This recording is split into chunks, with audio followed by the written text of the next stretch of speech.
حضرت ابو ہریرہ رضی اللہ عنہ بیان کرتے ہیں کہ رسول اللہ صلی اللہ علیہ وسلم نے فرمایا، آدم علیہ السلام اور موسیٰ علیہ السلام نے اپنے رب کے ہاں مناظرہ و مباحثہ کیا تو آدم علیہ السلام موسیٰ علیہ السلام پر غالب رہے۔ موسیٰ علیہ السلام نے فرمایا، آپ آدم ہیں جنہیں اللہ تعالیٰ نے اپنے ہاتھ سے تخلیق فرمایا، اس میں اپنی روح پھونکی، اپنے فرشتوں سے آپ کو سجدہ کرایا، آپ کو اپنی جنت میں بسایا، پھر آپ نے اپنی خطا سے لوگوں کو زمین پر اتارا۔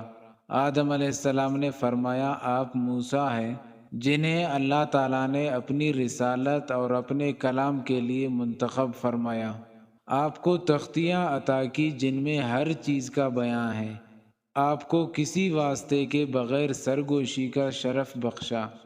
آپ کے خیال میں میری تخلیق سے کتنا عرصہ قبل اللہ تعالیٰ نے تورات لکھی ہوگی؟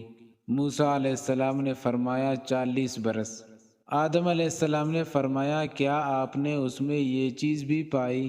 آدم علیہ السلام نے اپنے رب کی نافرمانی کی تو وہ بھٹک گئے۔ انہوں نے فرمایا، جی ہاں۔